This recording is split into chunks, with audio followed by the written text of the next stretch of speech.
ያሳስረሃል፣ ህይወትህን ያስጠፋሃል፣ ብዙ ነገርን ችግር ውስጥ ይከታል ማለት ነው።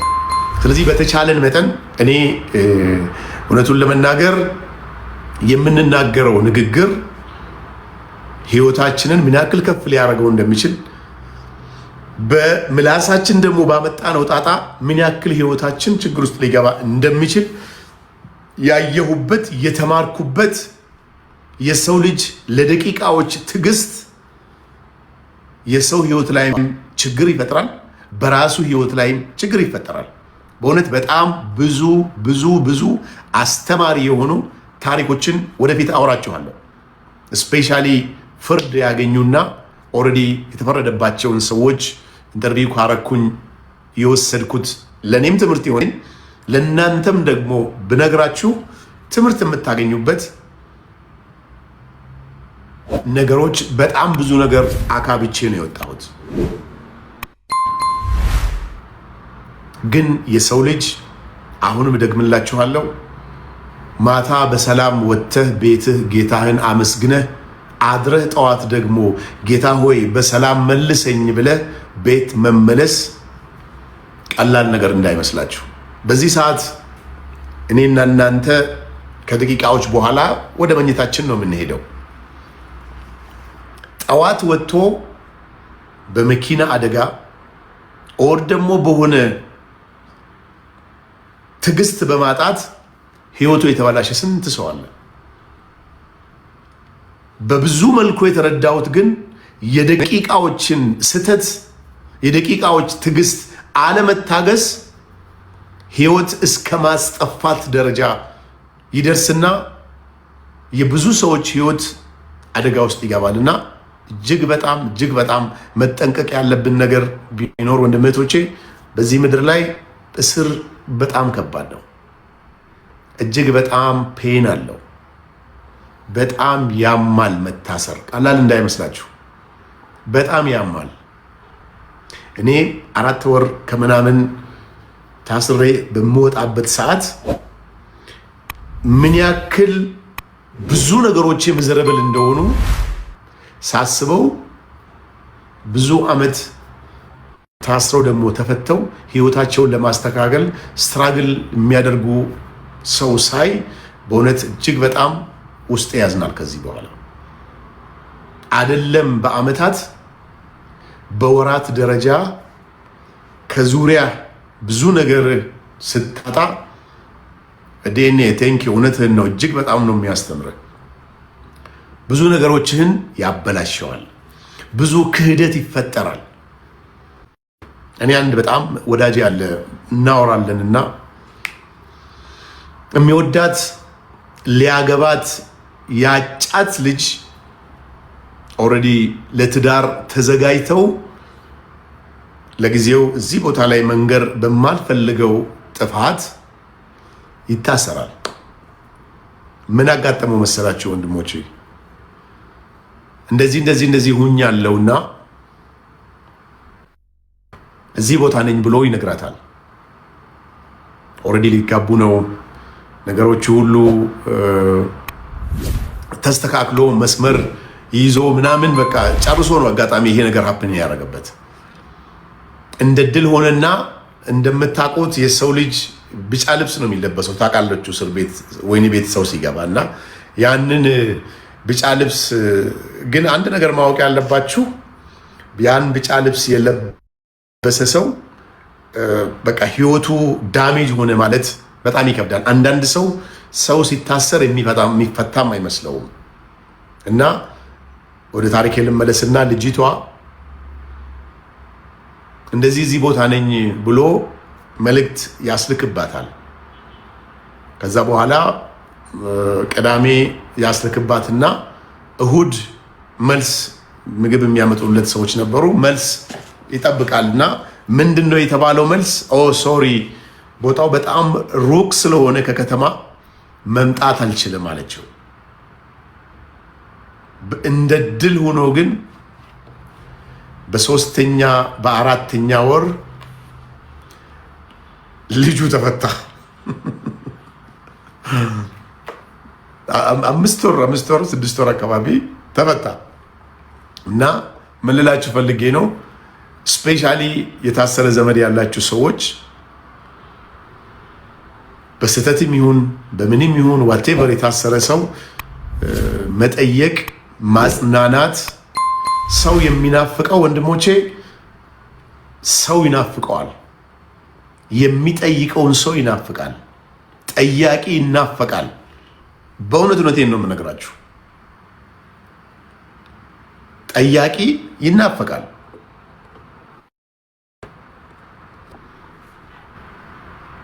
ደስ የሚለው ነገር ግን በጣም ትተዛዘናለህ፣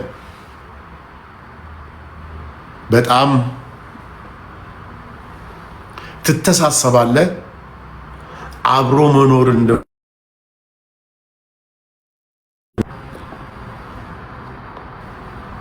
በዛው ልክ ትለምዳለህ ማለት ነው።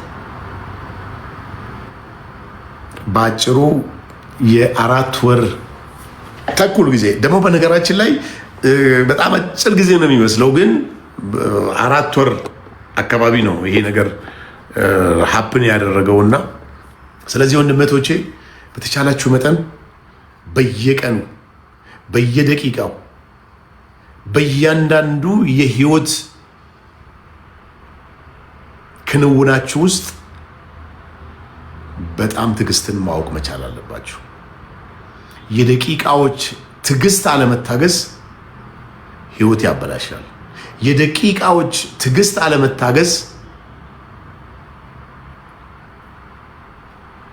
የሰውን ህይወት እንድታጠፋ ምክንያት ትሆንና የብዙ ዓመት ህይወትህ ይበላሻል። ስለዚህ ትዕግስት ሁሌም በህይወታችሁ ላይ መታገስ መቻል ለህይወታችሁ ትልቁ ቁልፍ፣ ትልቁ መማሪያ ሊሆናችሁ ይገባል።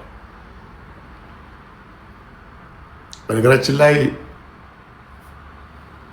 ኩፍኝ የሚባል በሽታ ታውቃላችሁ? ኩፍኝ ወጣልኝ ምናምን እንደሚባለው ወይ ነገር ወጣልኝ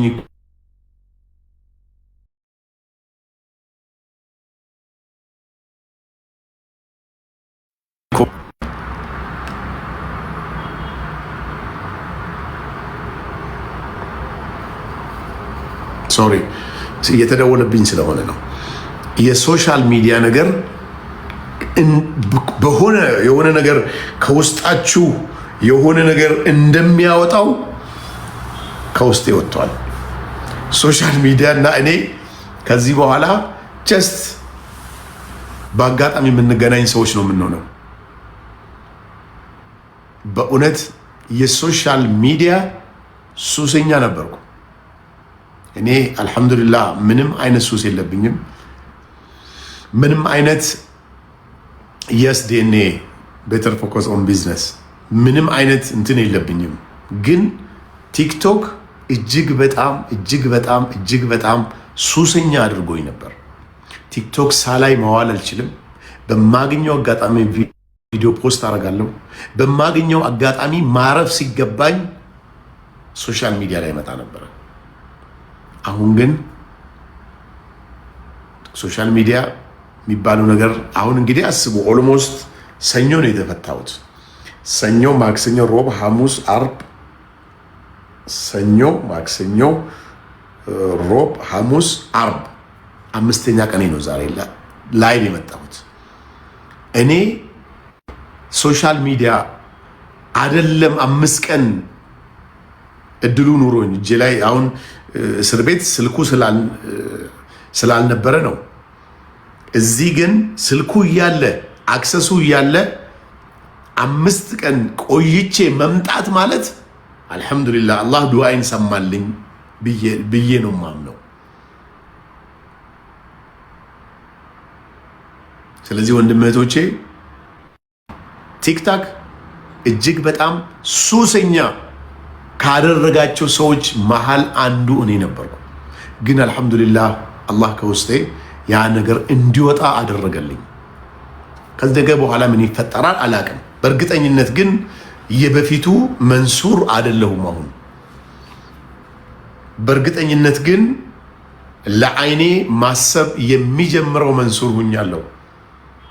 በነገራችን ላይ ረጅም ሰዓት ስክሮል በምናደርግበት ሰዓት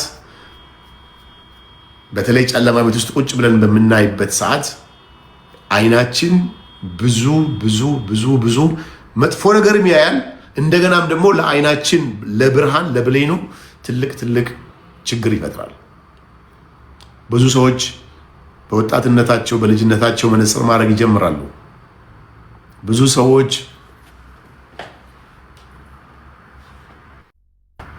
በዚህ ጉዳይ ላይ ብዙ ነገሮች ይፈጠርባቸዋል እና ምን ልላችሁ ፈልጌ ነው፣ ትልቁ ነገር ግን ሶሻል ሚዲያ ሱስ ከውስጤ እንዲወጣ ፈጣሪ ያግዞኛል። በጣም ኤክስፔክት የማላደርጋቸው ሰዎች አይደለም ታስሬ ይቅርና ውጪ እንኳ ይሄን ያክል እዚህ ግባ የማይባል እውቅናው እንተዋወቃለን፣ እዚህ ግባ የማይባል ግንኙነት የሌለን ሰዎች በተደጋጋሚ መጥተው ጠይቀውኛል።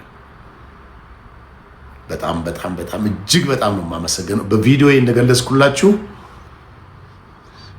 ወንድም በሌለበት ወንድም የሆኑኝ ሰዎች ነበሩ። እህት በሌለበት እህት የሆኑኝ ሰዎች ነበሩ። በጣም የማልጠብቃቸው ይመጣሉ ብዬ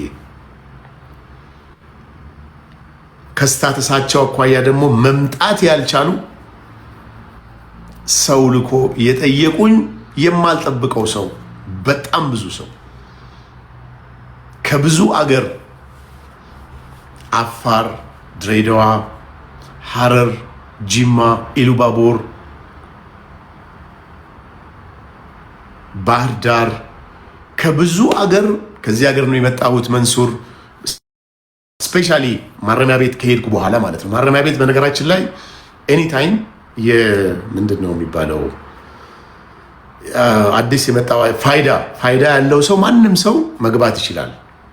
ላይ በነበረን ሁኔታ ግን ትንሽ እዛ ለደህንነትም ለምንም ፋሚሊ መሆን አለበት የሚገባው ተብሎ እንትን ስለሚባል የግድ ቤተሰብ ብቻ ነበር የሚመጣው። እዚህኛው ግን ፋይዳ ያለው ሰው ከሆነ የምትሄድበትን ሰው ስም ካወቅ የምትሄድበትን እንትን ካወቅ ምንም ነገር መምጣት ይችላል እና ማንም ሰው ሊሚት የለውም ለማለት ፈልጌ ነው። ማጠብቀው ሰው ዋስ ጠበቃ ሆኖ ይመጣልሃል። ስለዚህ ይሄ ማለት ምን ለማለት ፈልጌ ነው፣ ምስጋናዬንም ለእናንተ ለማቅረብ ነው። የተወሰኑ ሰዎች አይቻለሁና እጅግ በጣም አመሰግናለሁ።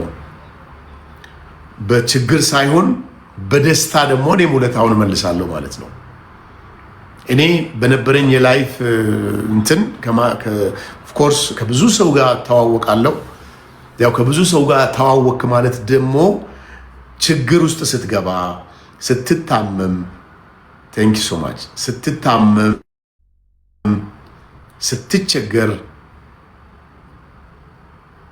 የሆነ ቦታ ላይ ዋስ ስትፈልግ ቁም ነገር ላይ ሰው ስትፈልግ ላታገኝ ትችላለህ። ራሳችሁን ፈትሹ። ግን እናንተ ራሳችሁን ፈትሹ። ምን ለማለት ፈልጌ ነው? ብዙ ጊዜ የማትጠብቁት ሰው ለህይወታችሁ ብዙ ነገር ያደርግላችኋልና እኔም መሆን ሀገር ወኪል ጨዋታ ቢያስበና አስበስ አደረጋት ለካ ወደ ሀገር የሚገባ ነገር የለም።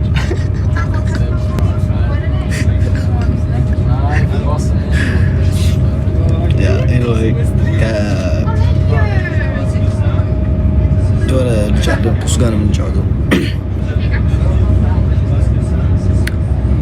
ምርጥ ጌም የሚሆነው ተዘጋጁ ካሁኑ ማለት ነው። ዝም ብለን አሰባበር ነው። አንፎክርም፣ ዝም እንላለን። ከዛ ይዘን ቆሽመድ እናደርገዋለን። ራን የኔና ሎንግ ታይም ድንሽ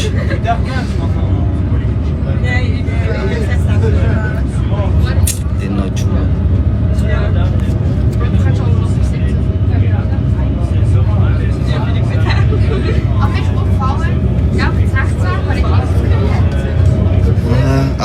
ልወርድ ነው ጋይስ፣ ትንሽ ነው የቀረኝ።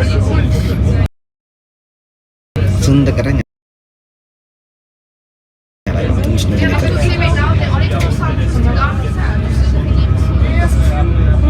2 ነው የቀረኝ።